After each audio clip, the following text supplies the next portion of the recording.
I want to take this BPM down because I think I want to make it a slow banger. So I'm going 92 for now.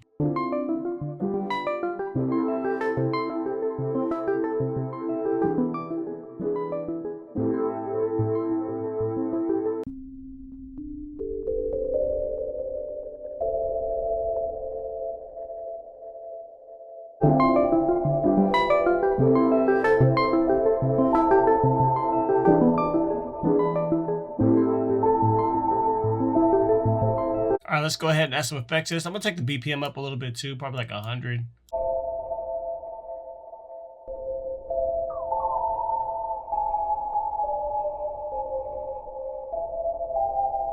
right, let's go ahead and get another layer here for this bad boy right here. So we can just clone this, expand.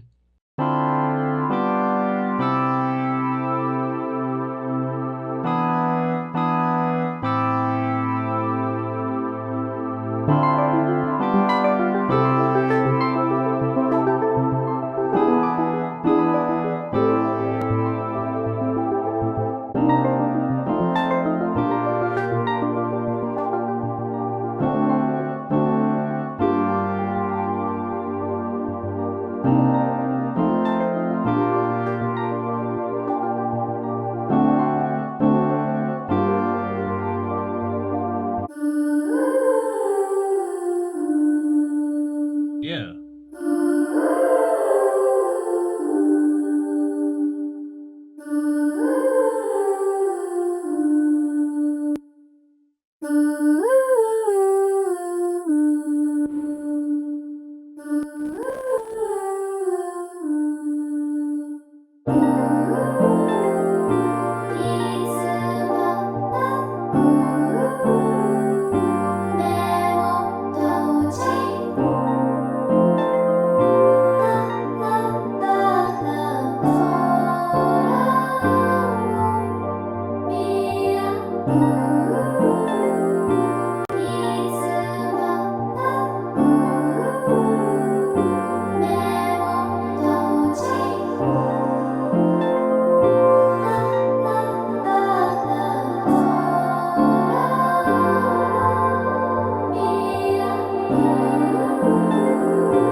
All right, it's time to change this pitch. I think down 1 is where we need to be.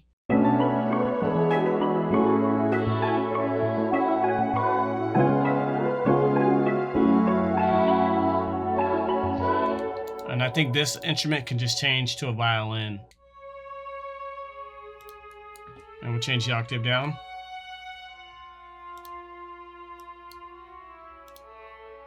Change the reverb.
I think at this point, what I'm gonna go ahead and do is just change the pitch, maybe take it down 2 semitones and really increase this BPM.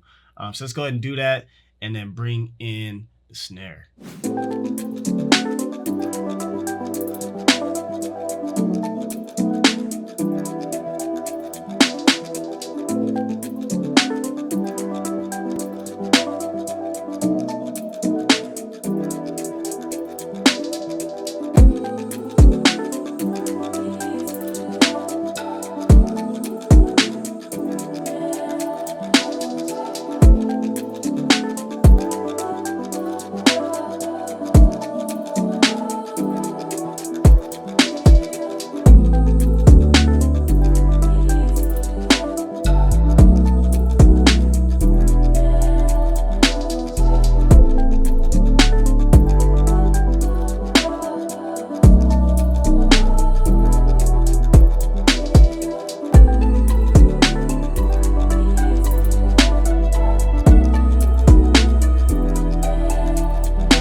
All right, so let's do a couple things here. I want to go ahead and talk about this arrangement and of a couple things that I did off camera that you guys don't usually get to see, you know, during the final polish. For the intro, basically all I did, I kept some of the arcade elements, you know, including the drum fill, vocal chop, and then we got a little bit of hi-hat here, and then the snare.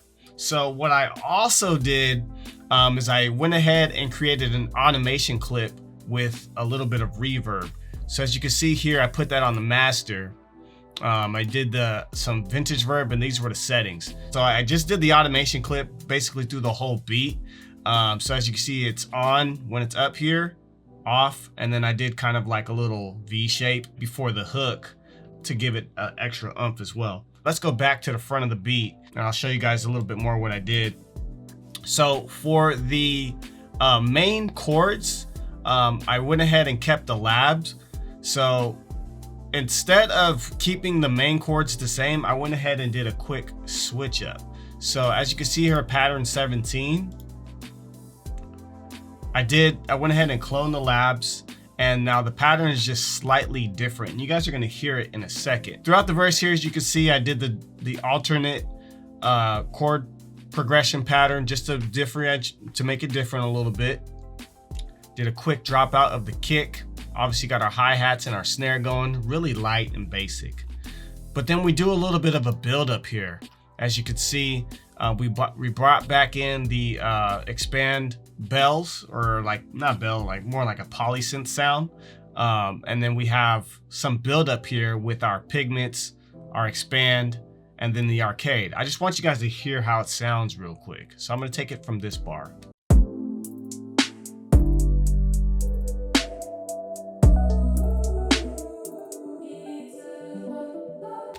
So it's just that quick drop, you see? So it's like a build-up with a drop, if that makes sense. So just cut out, use the cut tool, cut out some of the kicks, cut out some of the snare, cut out some of the hi-hat, and then just allowed with a buildup with some of my other elements here on the left-hand side. After we had our quick buildup, we continued it but then we brought in some of the vocal chop, and then we brought in our snare late, the kicks late, and the hi-hat slightly late. So as you can see here, it's going to be playing along with the listener's ears. And let me just play it for a demonstration purposes here. Snare late with the hi-hat. So you can do that too, you know, using the cut tool and just messing around with it. Because originally, look how far the hi-hat originally was. Way out here, but I brought it back here. Same thing with the kick. We had a kick, 2 kicks here, but we pulled it real back, way back, just to give it that extra bounce. All right, so moving along here. So for the build up right before the hook, and I kind of touched on this a little bit, as you could see, I did bring in a lot of elements, but I dropped off most of the percussion. So we no longer have the hi-hat, we no longer have the snare, and we no longer have the drum fill. It's just basically all like straight up vibes. And then we brought in the violin to play throughout. And then from there, you know, just copied the first half of the, you know, the arrangement and pasted it into the second half. Obviously you can make your verses as long or as short as you want. And usually what I like to do is put the intro and the outro. I haven't done it yet.